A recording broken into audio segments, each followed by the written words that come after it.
Bienvenue sur ce live, sur ce deuxième essai.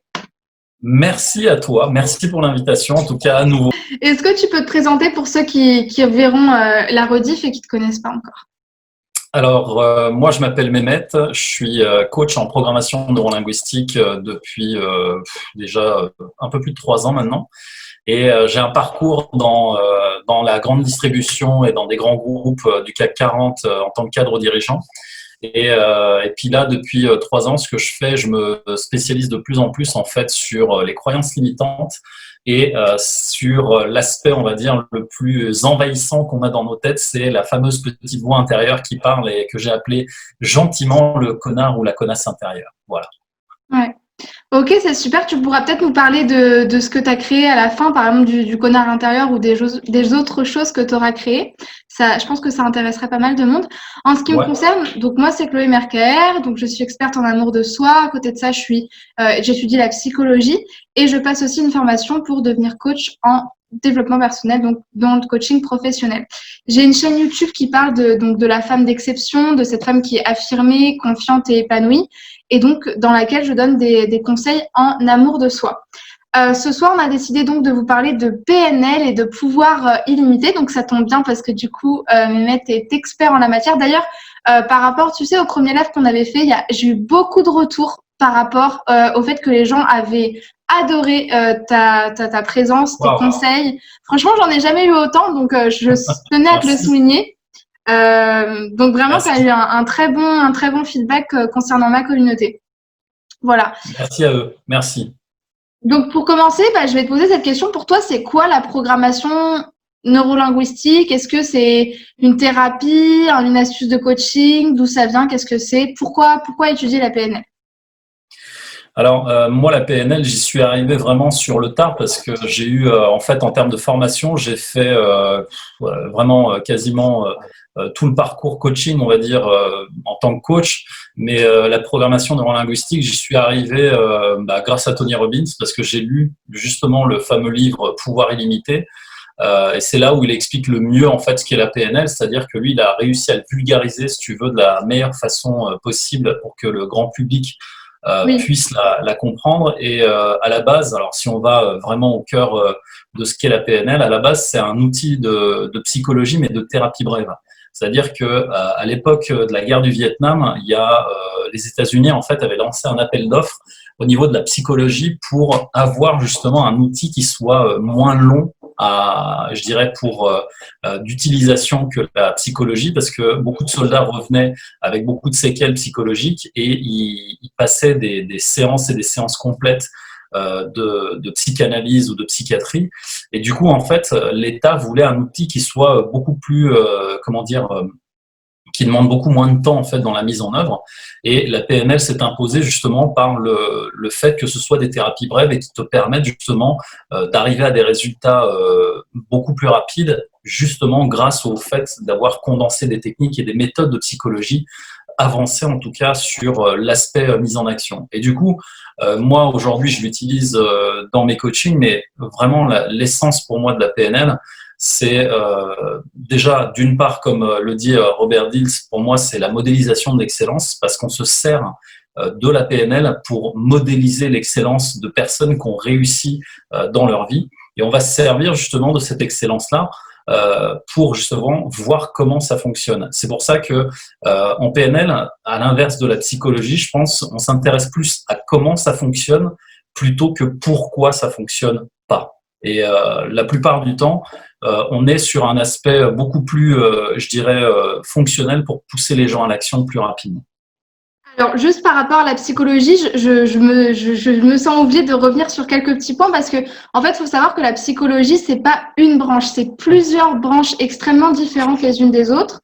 Et il faut comprendre que, d'ailleurs, tu parlais du mouvement des années 70 par rapport à la guerre du Vietnam. Je voulais juste revenir sur ça. Tu parlais des soldats américains qui étaient extrêmement traumatisés de ce qu'ils avaient vécu pendant la guerre du Vietnam. Pourquoi? Parce que ce qu'il faut savoir, c'est que les soldats vietnamiens, pour traumatiser les soldats américains, et ça on le sait en psychologie parce qu'on a étudié les causes de l'isolement, et c'est ce qu'ils avaient vécu. Donc, j'explique juste, tu vois, ce qui s'est passé avant.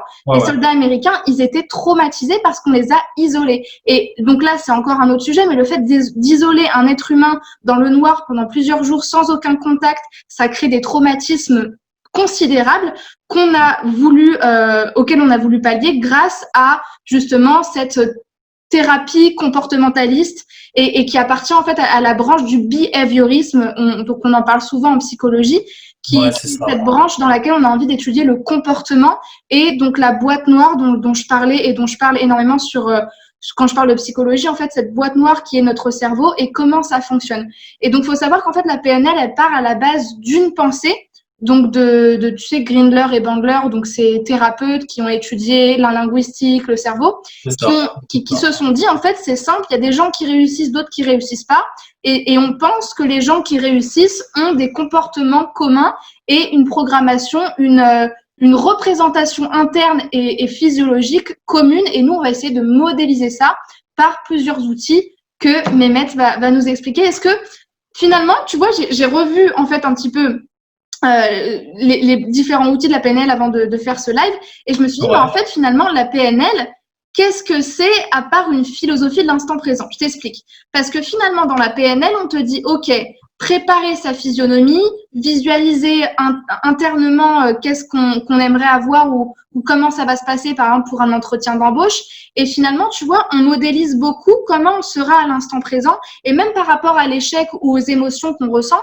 c'est beaucoup une philosophie de l'échec n'existe pas. Tout ce qui existe, ce sont les informations. Donc, quelque part, est-ce que ce serait pas aussi une philosophie un peu finalement, c'est pas si nouveau que ça, quelque part? Bon, la nouveauté, je pense qu'effectivement, l'outil en lui-même date déjà des années 60, comme tu viens de le dire. Donc, nouveauté, non, c'est pas vraiment nouveau.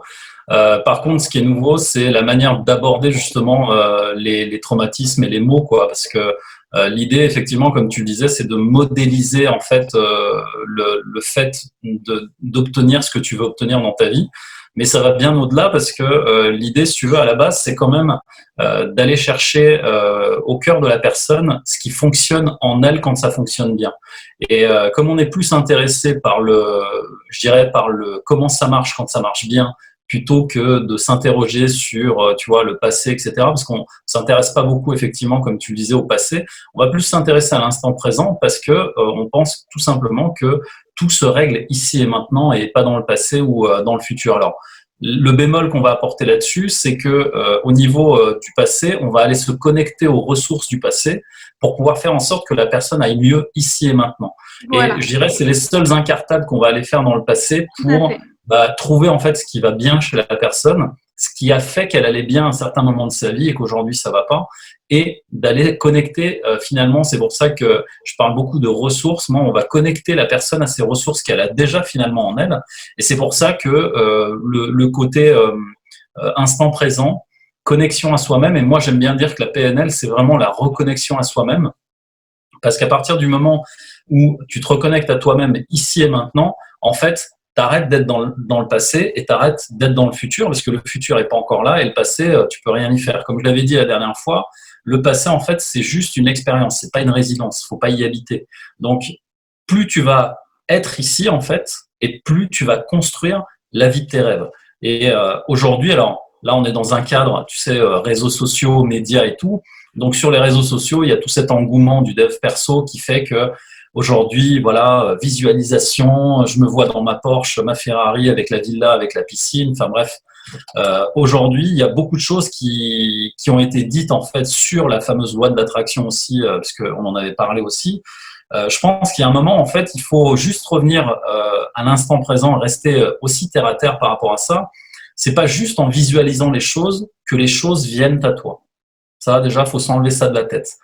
Effectivement, avoir une clarté, une précision dans ce qu'on veut dans la vie, c'est important, oui, mais de dire oui, je veux ça, je veux une belle villa, je veux une belle Lamborghini, ça va me tomber dessus, viens me voir, non, ça marche pas comme ça. Donc en fait, l'idée, c'est effectivement d'avoir une vraie clarté dans ce qu'on veut dans la vie, de mettre justement des jalons pour y arriver, donc tu vois, des objectifs chiffrés, quantifiés avec le temps et tout, mais à côté de ça, de passer à l'action massivement ici et maintenant. Et c'est ce qui fait la différence, en fait, dans les résultats que tu obtiens dans ta vie. Donc, effectivement, quand on part du principe que tout se passe ici et maintenant et qu'on modélise l'excellence, bah, regarde, moi, si je devais prendre exemple sur Tony Robbins, par exemple, je me dis, bah voilà, qu'est-ce qu'il a fait dans sa vie pour en arriver là? Et regarde bien, le mec, il commence à 5 heures du matin, il s'arrête pas une seconde jusqu'à 23 heures le soir. Pourquoi? Parce qu'il est dans une action permanente pour construire ce que lui, il attendait de la vie, ce qu'il voulait de la vie. Donc, c'est aussi aux personnes de voir où elles placent la barre. Et la modélisation, au final, quand tu regardes bien, la PNL, c'est un peu comme tous les outils qu'on a, que ce soit la psychologie ou autre, c'est des outils en fait qui nous permettent juste de mieux se connaître, de mieux se reconnecter à soi-même pour avoir en fait, et ça c'est important pour moi, c'est à mon sens, c'est ce qui a le plus de valeur aussi dans la PNL, c'est de respecter l'écologie de la personne. Voilà, de respecter ce que toi tu es, d'avoir un vrai respect pour ça, parce que c'est la plupart des personnes qui viennent me voir, elles ont oublié qu'il fallait se respecter d'abord, avant de dire oui, je veux ça, oui, je veux ci, ou je me laisse bouffer par les autres. Et donc l'idée, si tu veux, c'est d'abord de te remettre toi au centre de ta vie, mais de respecter ton écologie. Je te donne un exemple très simple. Moi, comme je te le dis depuis 2-3 fois, je suis un paresseux efficient. Donc, j'aime bien que les choses soient faites, mais sans que j'ai trop d'efforts à faire. Donc, ça veut dire quoi? Ça veut dire que je réfléchis 2 fois plus avant de faire les choses. Par contre, quand je les fais, c'est efficient. C'est-à-dire que ça ne me bouffe pas de temps et derrière, ça me donne de gros résultats. Donc, en fait, c'est écologique pour moi. C'est-à-dire que je suis plus lent que la moyenne peut-être des coachs. Tu sais, les coachs qui sont à 2000% tous les jours du matin de 7h à 21h. Moi, je vais à mon rythme, mais c'est écologique pour moi. Et surtout, derrière, j'obtiens les résultats qui sont en adéquation avec mon écologie. Ça me fait penser à une phrase que j'ai lue il n'y a pas si longtemps que ça et qui m'a beaucoup parlé, moi qui suis très, quand tu mimes bien, je me reconnais bien dans le, tu sais, le allez, c'est parti et tout, qui disait en fait, mais en fait, se reposer plus pour avoir plus de résultats. Et c'est important, et c'est juste pour revenir, tu vois, sur le côté respecter son écologie, respecter son écosystème aussi intérieur. Parce que c'est bien beau de vouloir appliquer le Miracle Morning, mais je pense pas que ça fonctionne pour tout le monde. Après, je voulais juste revenir sur 2 choses que tu as dites par rapport à la PNL. Finalement, voilà, je pense que si on devait résumer la PNL, ce serait, tu vois, le cocktail des meilleurs conseils qu'on retrouve en développement personnel, parce que tu as à la fois le côté précision qui est très important. D'ailleurs, Anthony Robbins le dit souvent dans son livre du pouvoir illimité. Il faut avoir une clarté de ce qu'on veut, une clarté de ses valeurs, une clarté de la chose précisément qu'on veut. C'est pareil, enfin, c'est ce que, tu vois, je dis souvent, être riche, c'est pas un objectif. Mais par exemple, créer 5 millions en une année, ça, c'est un objectif, tu vois. Et bon, là, la précision, elle est quand même vachement générale, mais et c'est ce qu'on conseille souvent en développement personnel, tu vois, quand on dit finalement, ce serait quoi ta journée parfaite? Je me lève le matin et je vois toute la vue sur New York, le Times Square. Pourquoi pas, tu vois? Et puis après, je prends mon café avec Nespresso et voilà. Puis après, je me lave les dents avec le blanchisseur plus, tu vois. Et essayer de ressentir. Il y a vachement cette connexion aussi, tu l'as peut-être pas mentionné, mais tu allais le faire plus tard, j'en suis sûre.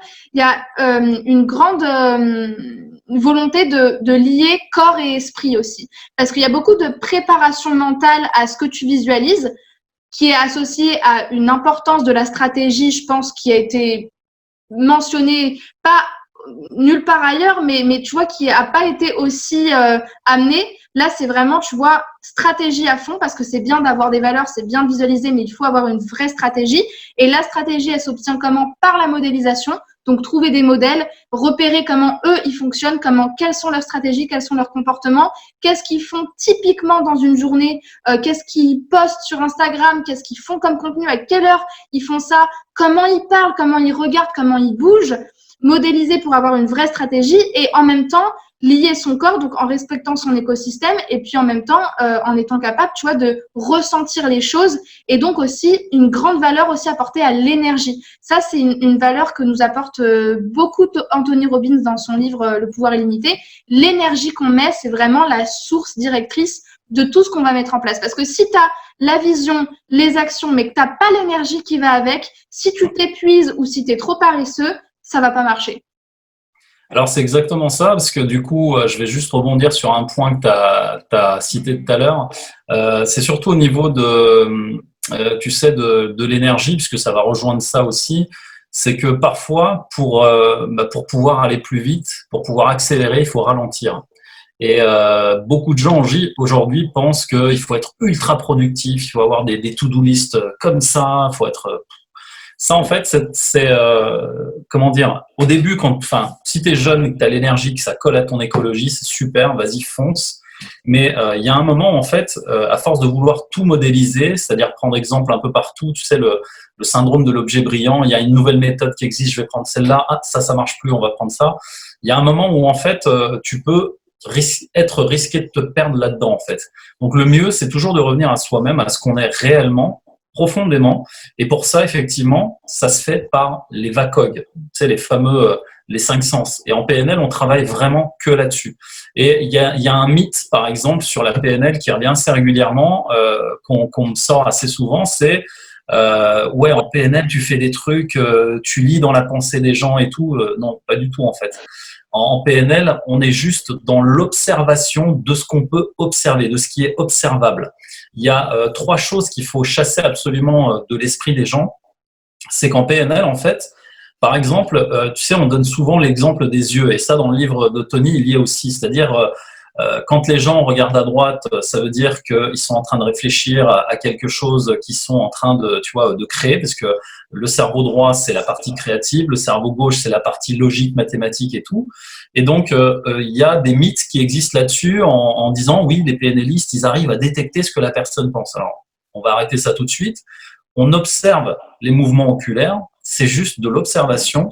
Et pour pouvoir aller justement vérifier l'information que la personne pense, on va faire ce qu'on appelle une calibration. C'est-à-dire une personne qui arrive devant toi et qui se met comme ça, bras croisés, bah, on peut très bien se dire, oui, cette personne-là, elle est fermée, elle ne veut pas parler.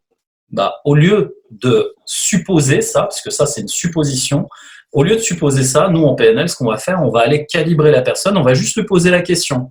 Tiens, tu as les bras croisés, est-ce que tu as froid ? Et la personne, elle va te répondre. Elle va te dire, ah non, j'ai pas froid, je suis bien dans cette position parce que ça me fait du bien. Voilà. J'en sais rien. Et donc, l'idée, si tu veux, c'est de sortir des 3 schémas limitants qu'on peut avoir dans la tête. Donc, moi, j'appelle ça les pièges de la pensée. C'est les suppositions, les interprétations et les extrapolations. Donc, l'interprétation, c'est que... Ils font partie du même sac, quand même. Alors, ils n'ont pas tout à fait la même, je dirais, comment dire, le même mécanisme, mais au final, oui, ils font partie d'une catégorie, si tu veux. Pour moi, c'est les movie makers. C'est avec ces trucs-là que tu te fais des films dans ta tête tout seul. Et que, ouais. ça parle dans tous les sens après. Tu dis, ah, mais il y a ci, il y a ça, mais en fait, il se passe rien, quoi. Donc, c'est comme de dire, bah, tiens, Chloé, elle est comme ça en interview, ça veut dire qu'elle se fait chier, peut-être, tu vois. Interprétation. Donc, l'idée, si tu veux, c'est juste de sortir de ces pièges de la pensée pour rester connecté ici et maintenant. Et en fait, c'est l'un des plus gros pièges dans lesquels tout le monde tombe, c'est que tant que tu es dans l'interprétation, la supposition, c'est avec ça qu'on a ce qu'on a aujourd'hui, les George Floyd ou tu vois, tout ce qui se passe aujourd'hui. C'est malheureux, mais c'est de croire que l'autre est dangereux, quoi. Tu vois, juste parce qu'il est black ou juste parce qu'il est je sais pas quoi. Et c'est ça, en fait, qui crée les phobies, qui crée les peurs, qui crée plein de choses, en fait, qui n'existent pas dans la tête des gens. Non, mais totalement. Et c'est marrant que tu fasses, référence à la supposition parce qu'il y a pas longtemps, j'ai fait une conférence aussi, tu sais, sur les 4 accords Toltec, je pense que tu dois connaître. Et dans le troisième accord Toltec, Don Miguel Ruiz nous dit ne pas faire de suppositions parce que tu vois aussi ne pas faire de suppositions parce qu'en fait on n'est pas omniscient sur tout et il faut arrêter de penser que on est la cause de tout. Donc c'est extrêmement lié à son accord ne pas en faire une affaire personnelle parce que bien souvent toutes les suppositions qu'on fait c'est toujours lié à nous comme une sorte d'égoïsme qui a envie de sortir et d'éclater alors qu'en fait il y a tellement de raisons pour lesquelles la personne n'a pas envie de parler, elle a froid, peut-être que en fait oui elle a peut-être eu une frustration dans la journée, peut-être qu'en fait elle a mal au bras donc elle s'appuie là, enfin tu vois plein de choses qui font qu'en fait c'est peut-être pas forcément nous la source du problème. Et en ce qui concerne le George Floyd et ce qui se passe en ce moment, quand tu dis finalement supposer que quand tu es face à un homme de couleur noire, il est dangereux, ça c'est quelque chose que j'ai vu aussi en cours de psychologie.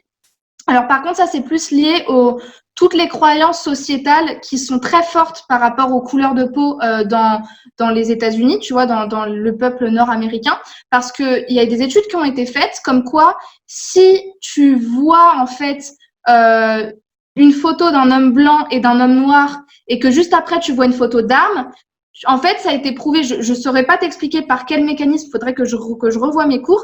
Qu'en fait, tu vois, le peuple nord-américain a plus cette croyance qui a été, je pense, solidifiée par l'histoire aussi des États-Unis, que quelque part l'homme noir serait plus dangereux que l'homme blanc, tu vois.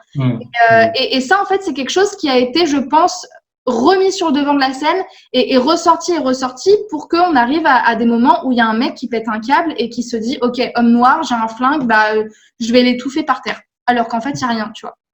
Et c'est dingue, c'est dingue. En fait, ce dont tu parles, c'est les biais cognitifs. Voilà. Je pense que tu connais ça. C'est des biais cognitifs en fait par lesquels on passe.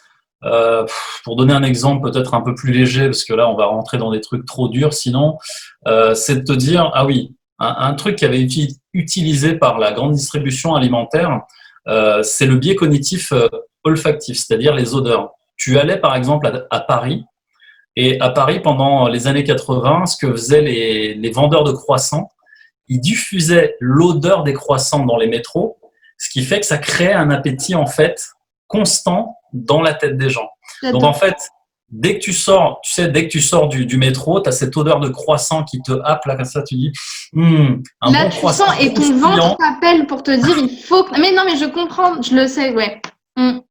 Et donc, c'est le même procédé, si tu veux, pour bien d'autres choses, effectivement. Et on peut faire la même expérience avec du citron. Donc là, par exemple, tu imagines la forme d'un citron. Et ce citron, en fait, je le coupe et je prends les 2 citrons que je te presse comme ça dans la bouche. Tu vois? Et là, qu'est-ce que ton cerveau il fait? Il commence à sécréter en fait de la salive parce que tu ressens déjà le côté acide justement du citron. Et c'est ces biais-là qu'on va utiliser en fait en même temps que l'image, qu'on va connecter justement par l'image au sens. Et c'est avec ça qu'on arrive finalement à des, je dirais, parfois des manipulations. Et parfois, dans le marketing, ils utilisent beaucoup ça justement pour faire vendre et faire acheter. Alors en France, heureusement, tout ça, ça a été interdit. Parce que tous les biais cognitifs utilisés dans le marketing, tu sais qu'avant, il y avait même des placements, des produits en fait, où ils mettaient des espèces de flashs de produits à l'intérieur d'une Bah, publicité. Tout ça, aujourd'hui, ça a été interdit en France. Alors, évidemment, il y a d'autres moyens de matraquer je dirais, la conscience collective. Oui, tu vois, elle est matraquée différemment aujourd'hui. Par exemple, moi, juste pour te donner l'exemple, excuse-moi de te couper la parole, il y a pas longtemps encore, je travaillais, tu vois, dans un job étudiant, restauration, et on nous disait tout le temps de faire de la vente additionnelle. La vente additionnelle, c'est quoi? C'est il y a un client qui vient te voir pour acheter un café, tu lui proposes un sandwich en plus. Mais pourquoi pas? Et en fait, bizarrement, et ça marche très bien, le client se dit, ah tiens, j'avais pas pensé à un sandwich, mais maintenant qu'elle me parle du sandwich au djepois avec du thon et de la mayonnaise, pourquoi pas, alors que j'étais venue pour un yaourt à la vanille, tu vois. Donc, et ça marche très bien. Et je pense que c'est aussi une façon de faire appel à un souvenir, peut-être à quelque chose qu'il aurait aimé, tu vois, et qui du coup pourrait faire ressortir en lui l'envie d'acheter. Non, mais du coup, voilà, là on a bien déjà dépatouillé ce que c'était que la PNL. Sur quoi je pourrais rebondir? Moi, un truc aussi qui m'a paru extrêmement novateur, c'est cette idée que, et tu l'as déjà mentionné tout à l'heure, on va faire revivre aux gens, et le seul rappel du passé qu'on va faire, c'est à ce moment-là, c'est faire revivre aux gens des expériences douloureuses, typiquement peur de prendre l'avion. Finalement, on va te faire revivre par la visualisation, donc par la représentation interne, par les biais cognitifs, ta peur de rentrer dans un avion. Et à ce moment-là, quand tu ressens la peur, on va l'associer ou plutôt dissocier cette peur-là avec le moment présent. Mais en fait, tu te trouves dans l'avion et tout se passe bien. Il y a l'hôtesse de l'air qui te sourit, il y a lui qui est là, le vieux, il va bien, tout va bien.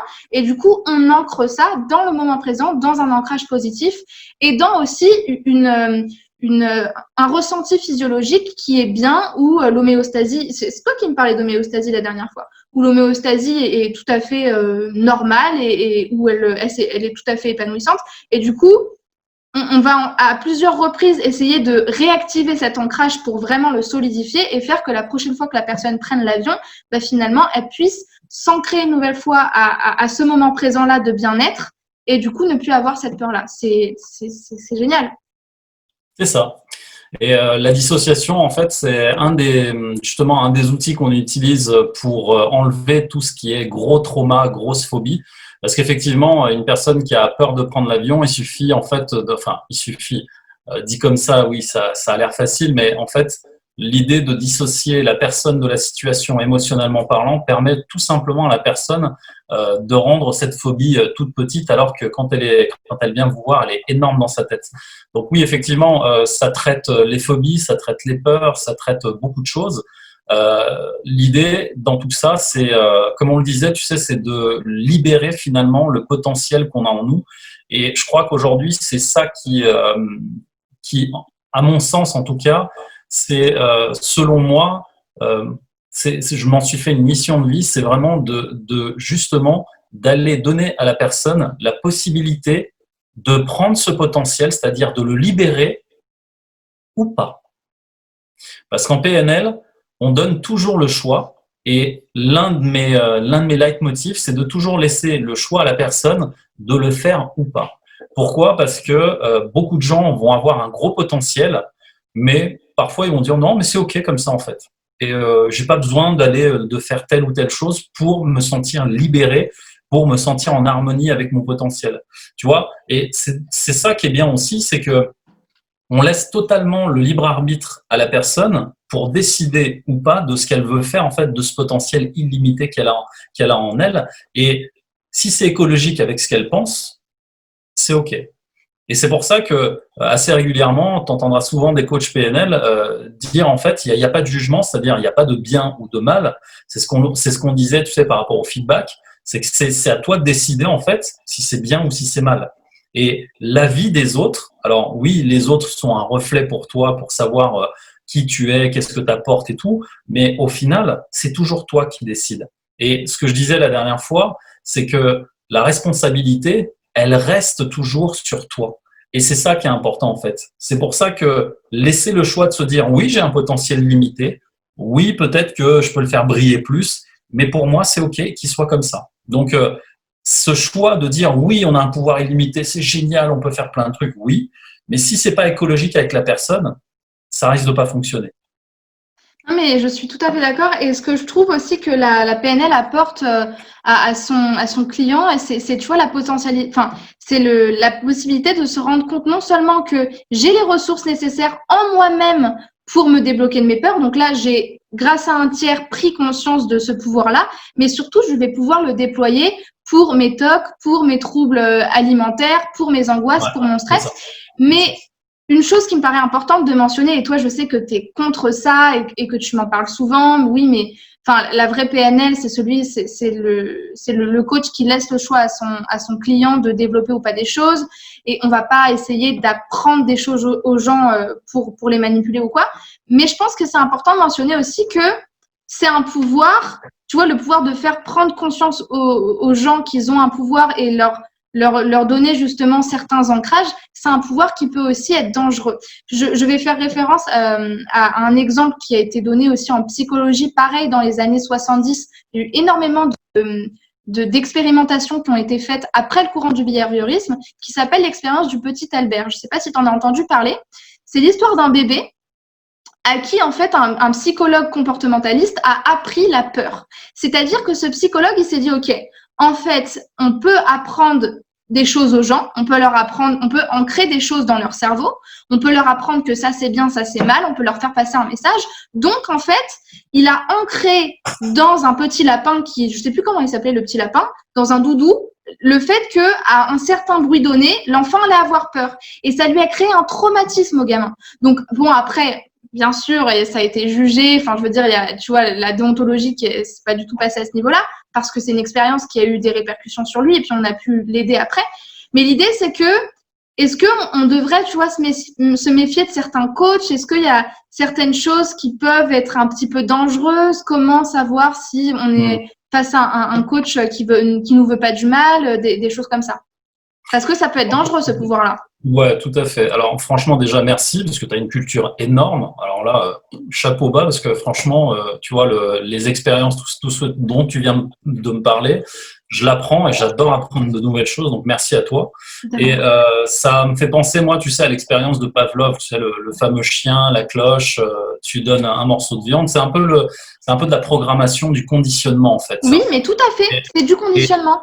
c'est ça. En fait, on parle, nous, de programmation parce qu'on est programmé finalement, en fait, dès la naissance, comme je te le disais la dernière fois, par nos parents qui nous programment à certaines choses. Le matin, par exemple, quand tu dois aller à l'école, tu entendras souvent les mères dire Allez, vite, vite, vite, vite, allez, vite, faut se dépêcher. Il y a un moment, en fait, on dit vite, vite, vite partout.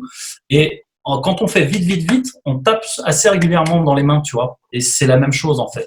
Donc, ce conditionnement, si tu veux, on l'a effectivement si on parle de manipulation, alors oui, on est manipulé depuis la naissance jusqu'à ça n'a pas de limite en fait. Alors par rapport à ça, je dirais que finalement en fait, si on va dans ce sens-là, dès la naissance, on est manipulé, programmé. Quand on te dit que le Père Noël n'existe pas, enfin il existe et qu'un jour tu découvres qu'il n'existe pas, tu vois à quel niveau de manipulation on place les choses. Donc si tu veux, Tu sais qu'il y a des parents ils sont fous par rapport à ça. Ça crée un débat par rapport. ah mais Enfin, je sais grave. qu'il y en a qui sont là, non, mais moi, le Père Noël, jamais. Enfin, la petite souris, encore non. Enfin, moi, ça me fait rire parce que, tu vois, je vois pas le mal, mais bon, ouais, si, c'est vrai que. Alors, le mal, en fait, c'est d'être OK avec le mensonge. C'est-à-dire Ouais, que dès le plus jeune âge, tu apprends à mentir à ton enfant. C'est de la manipulation. ouais. Mm. Et en plus, après, tu vas être obligé de lui dire la vérité un jour où il va le découvrir lamentablement par quelqu'un. Et là, effectivement, c'est quoi le mieux, en fait? C'est qu'il l'apprenne de toi, que tu lui dises la vérité et que tu protèges la relation que tu as avec lui, ou tu préfères qu'il l'apprenne à l'école en se faisant moquer par ses copains, en se disant ah, il sait même pas que le Père Noël, il n'existe pas. Encore une fois, c'est un débat, on peut en parler, Ouais, mais ouais. l'idée, c'est tout simplement de te dire que la manipulation, c'est un truc qui est ancré en fait dans l'humain. La différence, c'est effectivement ce que tu disais par rapport à ceux qui utilisent des biais cognitifs, effectivement, pour se servir de ça. Donc là, moi, ce que je dirais dans un premier temps, c'est que pour choisir un coach, alors là, si on parle uniquement des coachs, puisque tu as lancé le sujet là-dessus, mais les coachs, en fait, si tu veux, je pense qu'il y a un moment où il faut regarder aussi ce que toi, tu essayes d'atteindre, que le coach, en fait, il est déjà galéré dans ce que toi, tu essayes d'atteindre, que lui, il est déjà atteint. C'est-à-dire que si toi, aujourd'hui, tu es coach en amour de soi, ça veut dire qu'il y a des choses que tu as vécues sur lesquelles tu te sens légitime de transmettre. Donc, en fait, quand tu fais ça, ça veut dire que la personne, t'es apte à l'aider. Donc, moi, si aujourd'hui, je me dis, je regarde un Tony Robbins, je me dis, ce mec-là, sa mère, elle était alcoolique, il se faisait tabasser par sa mère, son père, c'était pas mieux. Enfin, il a une histoire de dingue. Donc, ce mec-là, en fait, quand tu regardes, tu dis, putain, lui, aujourd'hui, il a 59 sociétés, il est multimilliardaire. Tu te dis, ce mec-là, si je le suis, il va m'apprendre la vie, quoi. Tu vois? Donc, ça, c'est la première chose. La deuxième chose, surtout en PNL, assurez-vous que les coachs PNL que vous allez, comment dire, avec lesquels vous allez travailler, suivent l'éthique NLPNL. NLPNL, en fait, c'est la fédération des PNListes mondiaux, c'est-à-dire reconnus par Richard Bandler et John Grinder, qui sont les cofondateurs. Et l'idée, c'est que toutes les, comment dire, les écoles, alors moi je suis à l'Institut Repère de Paris qui est NLPNL aussi, toutes les écoles qui ne sont pas NLPNL en fait, ne sont pas dans la charte éthique de l'utilisation de la PNL. Parce qu'effectivement, des dérives, il y en a eu.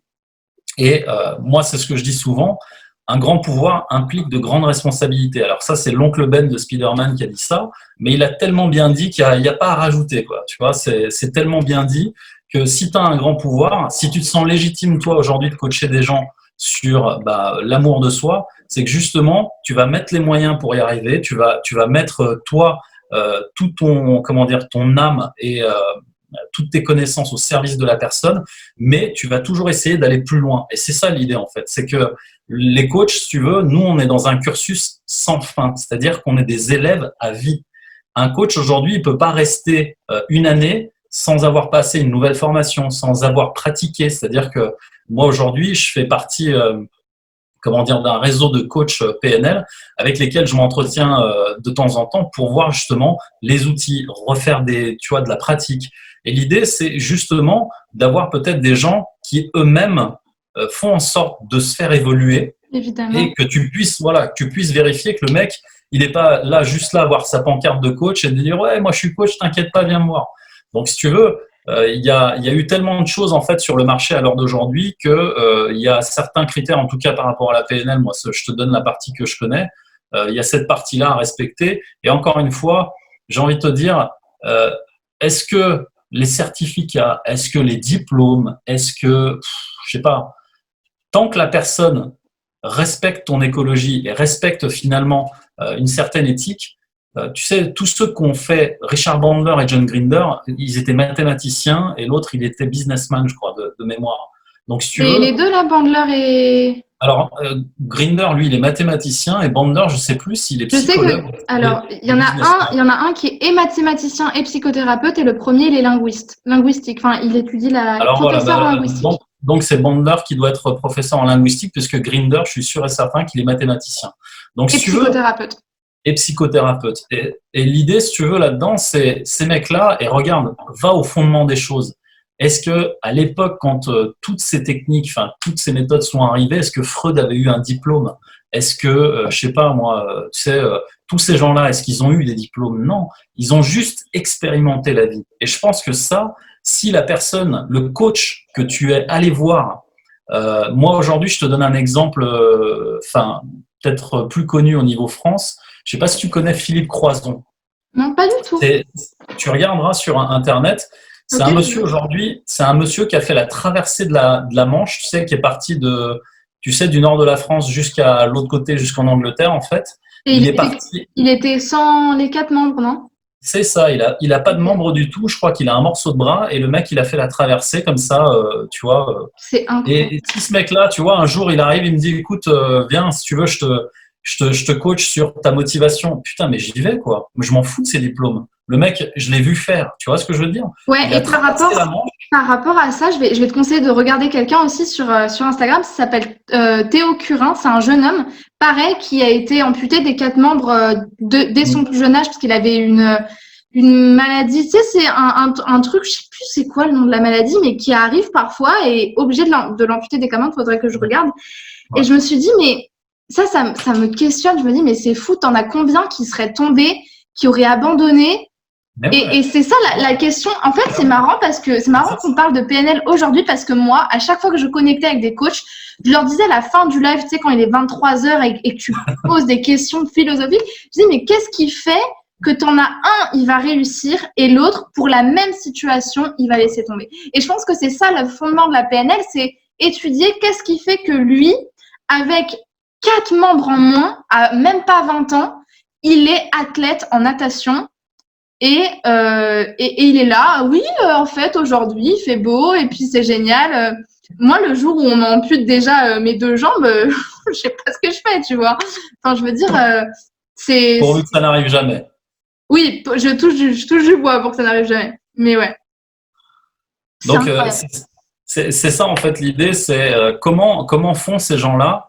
Et tu vois, un mec comme ça qui vient, qui me dit, écoute, viens, je m'occupe de ta motivation, mais j'y vais. Je vais pas regarder ses diplômes, je vais pas regarder. Moi, je regarde vraiment ce qu'il a fait finalement. Ouais. Et surtout, l'état d'esprit est très important. C'est-à-dire que une personne, en fait, qui a le pouvoir d'influencer les autres, c'est pas, là, on parle pas de manipulation, c'est juste, en fait, l'aura et l'énergie dont tu parlais tout à l'heure qui connectent à ça.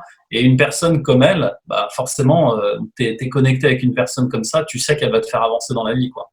Donc, Après, je pense que l'aura que moi je trouve exceptionnelle chez quelqu'un, ça va pas forcément plaire à quelqu'un d'autre. Par exemple, je sais que tu vois, David Laroche, bah, typiquement, j'en parle tout le temps dans tous mes lives, mais moi, je le trouve épatant, tu vois. Enfin, moi, le mec, il fait 1m50, il est dans ses conférences, il est là, il bouge les bras.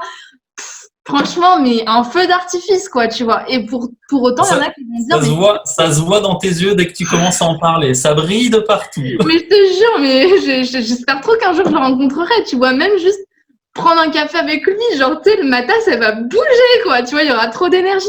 Parce que, Alors, si tu veux, j'ai un ami qui travaille dans son équipe. On pourra en reparler après.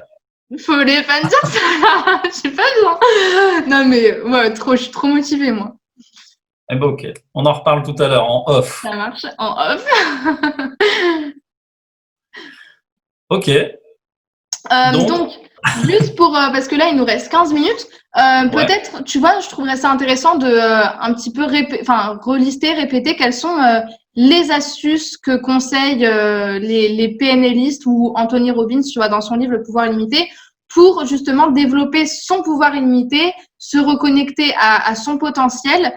Et moi, je vais te donner les choses que j'ai retenues. Déjà, il y avait donc je pense la première chose, ce serait, tu vois, je sais pas si c'est la modélisation, la première chose. Je pense que je crois de mémoire que dans son livre Le pouvoir illimité, Anthony Robbins, il nous dit la première chose, c'est la motivation. Ensuite, il y a la conviction. Après, il y a la clarté des valeurs, la clarté de la précision, la stratégie, et il fait tout un chapitre dessus. Donc, j'avais déjà expliqué, modéliser, choisir son modèle, repérer les stratégies comportementales, les biais cognitifs, même, tu vois, la façon de regarder, la façon de se mouvoir, la façon de parler. Il y a énormément aussi, tu vois, d'astuces en communication. On n'en a pas beaucoup parlé dans cette conférence aussi, mais savoir maîtriser la communication avec soi-même et avec les autres, c'est extrêmement important parce que ça permet, tu vois, de se lier aux autres, ça permet de leur faire passer des messages, de leur faire comprendre parfois dans une négociation ce qu'ils ont à gagner, à nous donner quelque chose ou à fonctionner avec nous. Mais la communication aussi, surtout pour s'adapter à l'autre, tu vois, comprendre comment il fonctionne, pourquoi, comment il réfléchit. C'est une façon aussi, tu vois, de développer un pouvoir. Tout à fait. Bah, en fait, sur la communication en elle-même, il y a une chose qui est, alors ça, je ne sais plus si on en a parlé, mais effectivement, le but d'une communication est en premier lieu avec soi-même. Elle est physiologique, la communication. On sait qu'aujourd'hui, tu sais, 93% de la communication passe par la posture, les gestes et tout. Et en fait, c'est l'un des premiers rudiments qu'on va apprendre en PNL. Donc, ça passe par la synchronisation. Je ne sais pas si on en avait déjà parlé ou pas, mais la synchronisation et la calibration. L'idée, si tu veux, c'est, on en avait parlé, je crois, dans la séduction, tu sais, pour les neurones miroirs, c'est-à-dire une personne qui te renvoie tes gestes et postures, tu te sens connecté à elle. En fait, c'est un travail subconscient. Ça, c'est l'une des premières choses qu'on va apprendre, mais je dirais pour, tu sais, par rapport au fait de finalement d'aller chercher ce potentiel illimité qu'on a en nous, c'est juste de travailler ses propres ancrages. C'est-à-dire que un ancrage, en fait, comme on le disait depuis le départ, depuis que tu es né, tu as des ancrages.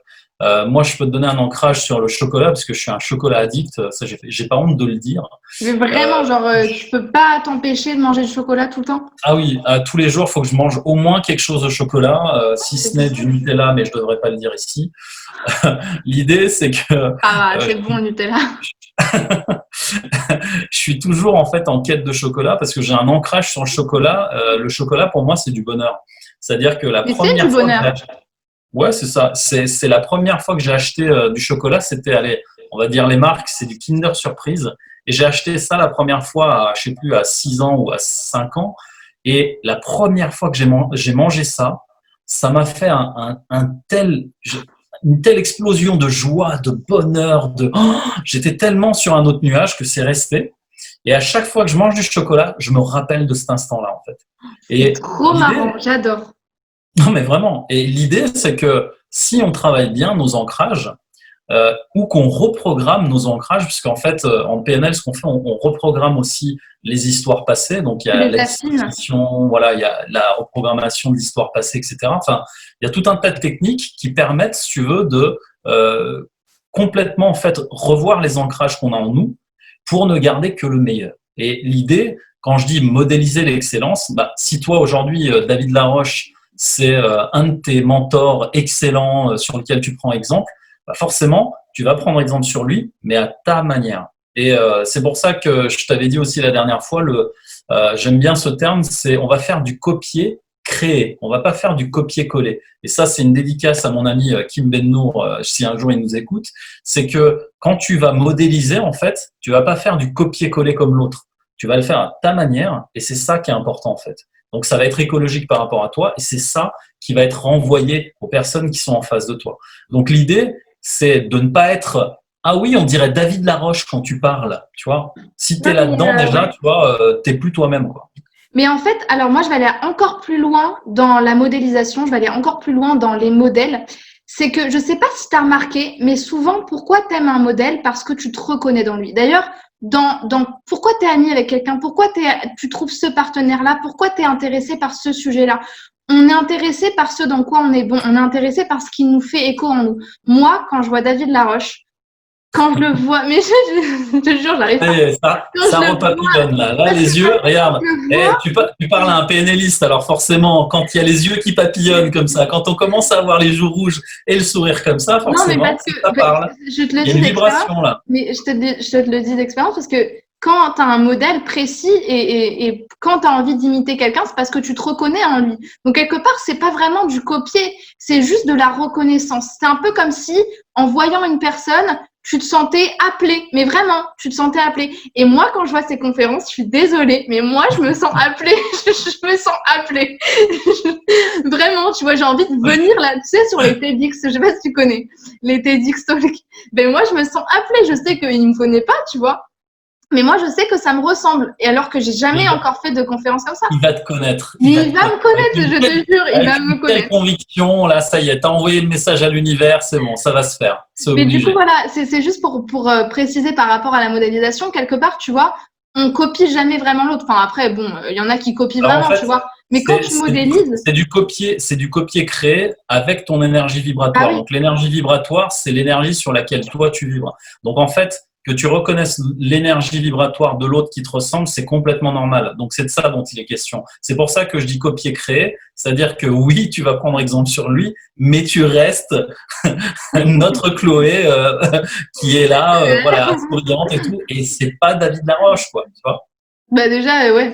Mais de toute façon, moi, c'est marrant parce que, bon, ça, c'est une petite confidence que je te fais, mais à chaque fois que je parle de lui, je dis tout le temps, bah moi, mon rêve, et c'est vraiment mon rêve, c'est de devenir, tu vois, l'équivalent de David Laroche, mais en femme. Et je trouve que c'est un beau projet parce que je suis très différente de lui puisque je suis une femme, donc déjà, je suis pas du tout le même individu, mais surtout, et ça, c'est un truc, je pense qu'on peut tous valider, en développement personnel, en coaching, c'est marrant parce qu'il y a plus de femmes que d'hommes qui sont intéressées, tu vois, enfin, tout ce qui est notamment confiance en soi, séduction, relations amoureuses, il y a beaucoup plus de femmes que d'hommes, mais ceux qui réussissent, c'est toujours les hommes. Alors, loin de moi l'idée de dire, sexisme, les hommes, sortez de là, non, pas du tout. Mais t'es une féministe, en fait, ça y est. Non, non, enfin oui, je suis une féministe dans le sens où, bah alors là, j'en ai fait une vidéo, donc je peux t'en parler.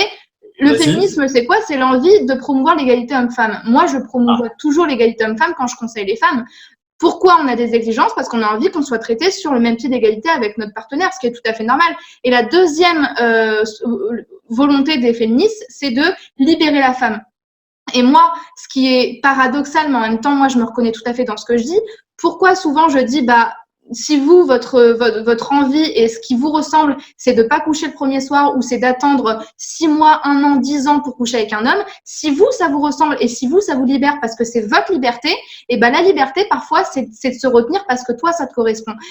Et de la même manière, si toi, ta liberté, c'est de faire je sais jamais si c'est bang gang ou gang bang. Je sais qu'il y en a un qui a rien à voir, mais j'arrive jamais. Donc, je dis tout le temps l'inverse. Je crois que c'est gang bang. Bang gang, je sais plus. Ben, tu vois, bon, bref. Si toi, ton délire, c'est de faire une partouze avec toute la France et que ça te libère, et vas-y, si ça te valorise, fais-le. Moi, je pense qu'il y a certaines choses qui valorisent plus que d'autres. Après, si toi, tu es honnête avec toi-même et tu trouves que te libérer sexuellement, ça te libère, fonce, vas-y, tu vois, aucun problème. Mais il faut pas avoir peur aussi de se dire, bah moi, j'ai ma liberté, ma responsabilité sur mon corps et sur mon esprit. Et si moi, je sens que j'ai pas envie de faire ça, et ben je le fais pas, tu vois. Donc, par rapport au féminisme, oui, je pense qu'on peut être une femme d'exception, on peut vouloir libérer la femme et pourtant dire je suis féministe. Parce que le féminisme, c'est quoi? C'est que la femme soit libre et qu'elle soit autant égale à l'homme. Voilà. Super. Et c'est vrai que là où tu as raison, c'est qu'il n'y a pas de femme équivalente. C'est-à-dire, on n'a pas l'équivalent de Tony Robbins en femme, par exemple. Quoique, on pourrait prendre Oprah Winfrey et son histoire. Oprah, elle a quand même un rayonnement impressionnant, mais dans le dev perso, à proprement dit, franchement… Après, il y en a une qui est… Je pourrais pas te dire, tu vois, comme ça… Ben moi, j'en connais. En fait, j'en connais deux. Il y en a, mais elles sont pas au même niveau. Tu vois, ça, c'est une différence de niveau. Enfin, en termes de… de multinationales, je fais mon site en anglais et puis truc, il n'y a pas ce niveau-là. Tu vois. Je génère des 5 et des 10 millions par an, il n'y a pas le même niveau. Même par mois, excuse-moi, par mois, pardon. En termes d'extension de business, il n'y a pas ça. Mais par contre, Alexandra Villaroy-Labrego, c'est une Québécoise qui parle français, espagnol et anglais, du coup. Je pense que c'est la seule coach qu'on pourrait comparer au grand du développement personnel. D'accord. Et ça fait plaisir, tu vois, de pouvoir mettre des noms de femmes dessus. Tout à fait. Et il nous en manque une en France, donc voilà. Non, mais bon, voilà. Je veux pas trop m'avancer pour l'instant. En tout cas, Mehmet, franchement, c'était un plaisir. Est-ce que tu aurais une dernière chose à nous dire, une conclusion, peut-être une offre à faire, parler de ce que tu as créé? Alors oui, mon actualité actuellement, j'ai lancé un programme, tu vois, paradoxalement, dans une période qui n'était pas forcément évidente, le confinement. J'ai un nouveau programme qui a émergé parce que il y avait une attente en fait des personnes par rapport justement aux croyances limitantes et à ce fameux connard et connasse intérieur. C'est que ce programme, en fait, c'est un programme sur un mois qui va permettre aux personnes de vraiment déverrouiller en fait tous les blocages au niveau des croyances limitantes qu'elles peuvent avoir en elles. Et ce programme-là, en fait, je l'ai lancé pile au début justement du confinement. Et depuis, en fait, j'en fais la promotion un peu partout sur mes réseaux. Alors sur Instagram où je suis de plus en plus actif, sur Facebook également, et il y a également ma chaîne YouTube sur laquelle je continue à poster des vidéos. L'idée, si tu veux, c'est d'amener justement ce programme qui s'appelle Mind Changer, c'est-à-dire le changeur d'esprit, de façon, je dirais, la plus large possible, au plus grand nombre possible. Parce qu'en fait, j'avais qu'un seul accompagnement jusqu'à aujourd'hui. Là, l'accompagnement, c'était sur 3 mois. Il s'appelle Life Changer. Et celui-là, c'est vraiment il change ta vie complètement. Et l'idée, c'est que ce programme-là, effectivement, tout le monde ne pouvait pas y accéder parce que je préfère le dire, je suis très cher dans les tarifs, donc au moins c'est clair et ça donne aussi le niveau de transformation qu'apporte ce programme. Bien sûr. Mais quand je me suis rendu compte que justement les personnes me disaient ouais putain mais j'ai trop envie de travailler avec toi mais c'est trop cher et tout, là je me suis dit il y a un moment où en fait je me suis dit oui je reste élitiste, je me la raconte et je me dis non moi je suis tu vois. Où je repense à ce qui m'animait depuis le départ, c'était de faire en sorte justement d'aider un maximum de monde. Et en fait, la valeur partage, quand j'ai compris que j'arrivais plus à nourrir ça avec ce programme de 3 mois, là je me suis dit bon, là t'arrêtes les conneries, t'es en train de fermer la porte à plein de gens avec lesquels j'aurais voulu travailler en plus, donc j'ai repensé le programme, si tu veux. Ouais, finalement, tu bloquais toi-même par ta propre croyance de la valeur que je mets sur mon offre, c'est la valeur de mon expertise, ce qui n'est pas faux. Ce qui n'est pas faux. C'est pour ça que, tu vois, et c'est pour ça que je dis, quand tu vois que toi-même, tu es en train de te limiter, il faut sortir de cette limite de croyance limitante que tu t'es mise. Tu vois, un PNListe qui arrive à travailler le truc lui-même. C'est fou, donc, je sors de ça, bah ouais. Et tu sais, c'est pas parce qu'on travaille dans la PNL qu'on n'a pas de croyance limitante. Bien sûr. Vraiment, on est des êtres humains, tous je pense que les coachs, parce que tu sais, quand on dit coach, c'est toujours lié à l'entrepreneuriat. Et c'est ça la magie du coaching, c'est que t'es quelqu'un qui va apprendre aux autres comment être dans le bien-être, comment changer leur vie, et en même temps, t'es tout le temps en expansion parce que t'es dans l'entrepreneuriat. Et qui dit entrepreneuriat dit ok, il va falloir investir de l'argent, il va falloir investir sur soi, il va falloir acquérir tel ou tel revenu, il va falloir faire des formations, il va falloir avoir des connaissances en droit fiscal, investissement, quoi d'autre encore, tu vois, le marché financier, enfin tous les trucs et tout. Ouais. Tout ce qui touche à l'investissement et à l'entrepreneuriat. De toute façon, à partir du moment où tu es entrepreneur, tu sais, les croyances limitantes, les peurs, les blocages, on en a tous les jours. Et l'idée, si tu veux, c'est que ce programme-là, en fait, à partir du moment où j'ai compris ça, je me suis dit là, t'arrêtes. J'ai recentré en fait le programme, j'ai pris vraiment une partie du programme et l'essence du programme. Parce que quand j'ai pris ce programme-là, je suis allé voir tous mes clients. Et je leur ai dit, bah voilà, en fait, tu vois, j'ai une idée de programme comme ça, mais moi, la première chose que je t'ai apportée, c'était quoi? En fait, tous mes clients, et je dis bien tous, ils m'ont tous dit, tu m'as enlevé telle ou telle croyance limitante. Et ce qui revenait dans la bouche de tous mes clients, c'est, tu m'as enlevé une croyance limitante. Donc en fait, je me suis recentré là-dessus, j'ai pris ce programme, je l'ai fait sur un mois, accessible, beaucoup plus accessible aussi en termes de tarifs. Et l'idée, c'est que grâce à ça, si tu es bloqué sur, je sais pas, une croyance limitante avec l'argent, une croyance limitante sur ta valeur. Alors ça, c'est un truc qui revient vraiment régulièrement. Mais par rapport à l'argent, c'est toujours lié à la valeur de soi. C'est toujours lié à la valeur de soi. Et c'est ça, en fait. Le blocage qu'on a sur l'argent, c'est la valeur qu'on se met soi-même sur tes compétences, ta valeur humaine, morale, etc. Et donc, c'est un truc qui revient souvent dans la bouche des entrepreneurs qui travaillent avec moi. Et donc, ça fait partie justement du programme, parce qu'à l'intérieur du programme, il y a vraiment tous les outils pour non seulement enlever les croyances limitantes, mais surtout se reconnecter à soi, à ce qu'on est profondément. En fait, s'il y a un message que je peux te donner avant de partir, c'est vraiment ça. C'est soyez vous-même, authentiquement vous-même. Et c'est toujours la clé de tout finalement. Tu sais, moi, plus j'avance dans le développement personnel, dans le coaching, plus je me rends compte que c'est toujours la même rengaine en fait. Enfin, au bout d'un moment, on va en avoir marre nous les coachs parce que on revient tout le temps à l'essentiel et c'est tout le temps pareil pour tout. Dans la mort, dans la joie, dans les enterrements, dans les mariages, c'est toujours l'essentiel, tu vois, qui compte et qui fait la différence. Et c'est toujours l'essentiel qui fait basculer et qui détruit les croyances limitantes. Je t'explique par exemple, tu vois, moi, dans mes coachings, je vais beaucoup revenir à des questions qui piquent. Enfin, moi, j'appelle ça comme ça, des questions qui piquent et qui sont toujours liées finalement à ta considération de toi-même, ta considération de la valeur que tu mérites, la considération que tu as de l'amour des autres que tu mérites pour toi-même. C'est toujours des questions essentielles qui sont liées à est-ce que je suis assez reconnectée à moi pour investir sur moi? Est-ce que je suis assez reconnectée à moi pour partager avec l'autre? C'est toujours la même chose en fait. Et c'est pour ça que c'est important, si tu veux, de connaître finalement qu'est-ce qui t'anime, qu'est-ce qui te rend vivant. Et c'est une question qui revient souvent dans la bouche de Robert Dilts dans les formations que j'ai vues en vidéo avec lui. Donc Robert Dilts, c'est aussi un des maîtres, je dirais, un des gros contributeurs à la PNL, comment dire, dans les années 70-80. Il est encore vivant aujourd'hui, il travaille avec Google et tout le BAFA là. Et l'idée, c'est que plus tu es vivant à l'intérieur, c'est-à-dire plus tu sais ce qui te rend vivant et plus tu es authentique. Donc c'est puissant ce que tu dis, c'est hyper puissant. Il n'y a pas longtemps, je me permets de te couper parce que sinon je vais oublier, mais il n'y a pas longtemps, je faisais un post sur le désir. Et pas le désir sexuel, mais le désir profond, enfin, tu sais, l'essence même du désir. Et je pense que tu peux pas continuer à vivre, tu peux pas avoir ce que j'appelle moi la pulsion de vie. On peut appeler ça aussi, tu vois, l'énergie de l'amour, l'énergie qui fait que tu te lèves le matin et tu te dis waouh, aujourd'hui il faut que j'aille recharger ma carte Navigo ou aujourd'hui il faut que je fasse mes courses. Tu as le désir de vivre et c'est toujours, tu vois, ce désir-là de se reconnecter à soi et de se dire OK, j'ai le désir de faire un truc minime, mais avoir le désir de faire quelque chose, savoir ce qui te fait vibrer, donc avoir le désir de continuer dans ce projet-là.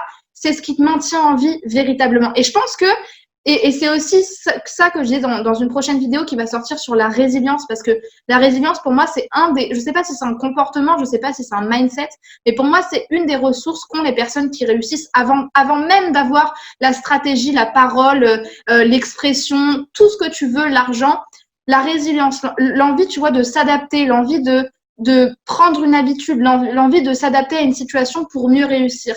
Et la résilience, au fond, c'est quoi? C'est l'envie de continuer malgré les obstacles. Et pour moi, c'est essentiel. C'est exactement ça. C'est bien résumé parce que la résilience, en fait, c'est finalement, tu vois, ce qu'on disait sur ce qui te rend vivant, c'est ne continuer à écouter que cette voix et rien que cette voix. Parce qu'en fait, écouter l'extérieur, si tu n'écoutes pas l'intérieur et que tu n'écoutes que l'extérieur, tu vas vite abandonner.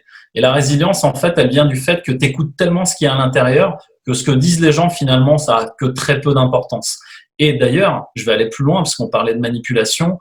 Si tu es influençable de l'extérieur, ça veut dire que tu es manipulable. Et j'aime bien cette phrase qui dit « Il n'y a pas de gens manipulables, non, il n'y a pas de gens aliénables, aliénés, il n'y a que des gens aliénables. » C'est-à-dire que si effectivement, toi, tu te connais bien à l'intérieur, tu ne peux être manipulé par personne. Et peu importe si c'est un PNListe, un hypnotiseur, ce que tu veux, c'est juste qu'à partir du moment où toi, tu connais exactement ce qui se passe à l'intérieur de toi, peu importe ce qui se passe dehors, à l'intérieur, tu seras toujours fort. Et c'est ça qui doit prendre du temps. Après, il n'y a pas forcément, tu vois, je pense qu'il y a se connaître soi, mais il y a aussi l'envie de pas se faire manipuler. Alors ça va être critiqué de partout, mais souvent, enfin, c'est pas souvent, ça dépend des gens, mais t'en as, ils se connaissent bien, et souvent, tu sais quand t'es pas à l'aise, tu sais quand la personne il y a anguille sous roche, tu sais quand finalement, on te demande de faire un truc, mais ça va pas de soi, et souvent, tu sais, t'as pas assez d'amour propre, t'as pas assez de désir de toi-même avoir de la résilience et être dans l'honnêteté aussi par rapport à ce qui se passe dans ton cœur et dans cette relation, de te dire finalement non, là ça va pas, je sens que, bon, pour pas être vulgaire, il y a anguille sous roche, tu vois, je sens que là il y a un truc qui va pas, du coup je vais quand même plus fort que ça, je vais être honnête et je vais dire non, carte sur table, là ça marche pas. Donc tu vois, je pense qu'il y a aussi, tu vois, se connaître, mais aussi avoir envie de pas se laisser avoir, tu vois. Bah, en fait, c'est lié aussi à la connaissance de soi. Si tu es purement convaincu de ce que tu es, tu n'as pas besoin de te cacher derrière un masque. Et en fait, c'est ce que je te disais pendant le live, c'est que si tu dois te porter un masque, c'est-à-dire que si tu peux pas être toi-même avec la personne que tu rencontres, d'accord? Si la personne ne t'accepte pas telle qu'elle est, ça veut dire que c'est pas la bonne personne. Point barre. Et rappelle-toi l'exemple que je t'ai donné avec la femme qui avait les dents écartées. C'est tout simplement de te faire accepter tel que tu es. Je veux dire, si au premier rendez-vous, tu es obligé de cacher, je sais pas moi, un défaut, une marque que tu as sur le bras ou de porter des lunettes parce que je sais pas, tu as un problème aux yeux, c'est en fait être soi, c'est non négociable. Toi, t'es fort, hein. Faut que t'écrives des psaumes ou je sais pas, mais faut que je note. Note-le. Non, mais Être soi, je c'est te dis non ça parce que négociable. après le premier live qu'on avait fait qui avait bugué, je te l'ai déjà redit en début de live, mais il y a des gens qui m'ont dit, tu sais, la phrase sur la beauté, ça m'a marqué. T'as des gens qui m'ont envoyé des messages, tu sais, du style, vraiment, ça les a marqués. Donc, Ouais, la beauté, c'est comme les infrarouges. Si la personne en face de toi est pas capable de la voir, c'est que c'est pas la bonne personne pour toi. non, t'avais dit un truc plus poétique, tu sais, un peu en mode Rimbaud, Verlaine, c'était la Oh, beauté de l'âme, quelque chose, et c'était très beau. ah, mon Dieu. Et tu sais, je dis tellement de choses, même moi, il faudrait que je m'enregistre pour être sûr que j'en loupe pas une miette. Donc, en Non, fait, être soi, c'est non négociable et c'est apprendre ou à laisser. Parce qu'en fait, si tu dois négocier déjà pour dire oui, mais j'aime bien cette partie, en fait, c'est comme si tu disais à une personne, à je l'intérieur ne de moi, en suffis pas. fait, pardon? Comme si tu disais, en fait, je ne suffis pas. Moi-même, ce que tu vois, ça ne suffit pas, donc il faut que je le négocie. Voilà, c'est pas possible en fait.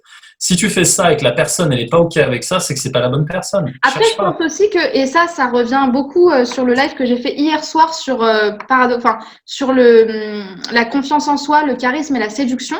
Et en fait, moi, j'expliquais que ma théorie par rapport à la séduction et les gens qui se sentent moches et qui disent, en fait, je peux pas séduire parce que je suis moche, c'est pas que tu peux pas séduire parce que tu es moche, c'est que parce que tu te trouves moche, tu ne peux pas séduire.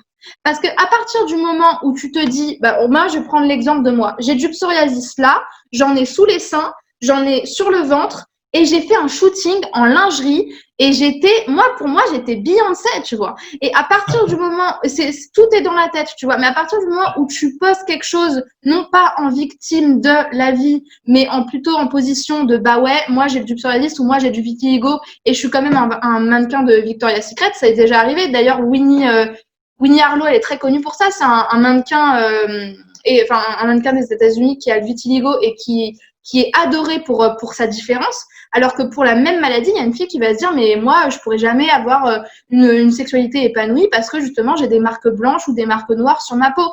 Mais en fait, pour moi, la corrélation, elle est pas, tu vois, à cause de l'effet, il y a une cause, mais c'est parce que toi, tu penses déjà, tu supposes que l'autre ne va pas aimer ça, mais en fait, c'est pas que tu supposes que l'autre ne va pas aimer, c'est que comme toi, tu n'aimes pas ça, tu interdis l'autre d'emblée d'aimer ce que toi, tu n'aimes pas chez toi-même. Donc, du coup, tu fais une supposition de ce que l'autre va penser. Non, mais de toute façon, c'est moche, j'ai les dents écartées, ça va jamais marcher, tu vois. Et du C'est coup, ça. l'autre, t'arrives dans le restaurant, déjà, t'es pas bien. C'est même pas une question de comment tu vas regarder ou comment tu vas parler, c'est que ton énergie, ce que quand tu vas arriver dans la pièce, ça va pas le faire. Quelle énergie, Chloé. Oh là là. Je suis admiratif.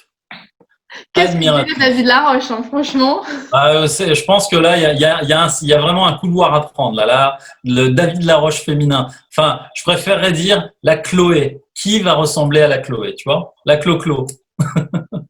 Bon, ok, dernière question avant qu'on se quitte, parce que là, je pense qu'on a un peu des le temps, mais c'est pas grave. Où est-ce qu'on peut retrouver ta formation? Parce que tu l'as pas mentionné, je pense que ça pourra. Alors la formation, c'est simple. En fait, c'est un programme qu'ils peuvent retrouver sur ma page Facebook, mais surtout sur Instagram parce qu'il y a un lien direct pour aller sur la page de vente. Là actuellement, la formation, elle est à moitié prix parce que j'ai encore laissé. Il y a eu pas mal de gens qui m'ont sollicité, donc je l'ai laissé un peu plus longtemps. Et il suffit après de me contacter sur Instagram pour qu'on voit effectivement si on va bosser ensemble parce que le tout, c'est pas d'aller sur la page de vente et de réserver une place parce que le tout, c'est d'abord de me parler, de voir si l'énergie passe aussi. Tu sais, on parlait d'énergie vibratoire. Aujourd'hui, j'ai la chance et le luxe de pouvoir choisir les personnes avec lesquelles je travaille. Donc, c'est magique. Faut d'abord passer me voir et voir si justement on peut travailler ensemble. Et mon credo actuellement, c'est vraiment par ce programme de laisser vraiment venir un peu plus de personnes que je le faisais avant. Et encore une fois, mon leitmotiv, c'est d'aider un maximum de monde à justement se dévoiler et sortir ce pouvoir illimité qu'ils ont en eux. Voilà. Ok, écoute, merci pour d'avoir participé à cette live conférence avec moi. Merci à toi, merci Chloé. On va la rediffuser sur YouTube, sur Instagram, sur Facebook, donc ça va être partagé. Et puis écoute, Mehmet, c'était un honneur de parler avec toi. Je suis sûre qu'il y en a plus d'un qui vont adorer ce que tu as dit, ton expertise. Merci beaucoup, l'honneur est pour moi. Merci beaucoup. Merci. Bon, écoute, prends soin de toi et puis à très vite. Merci, à très vite. Au Ciao. revoir.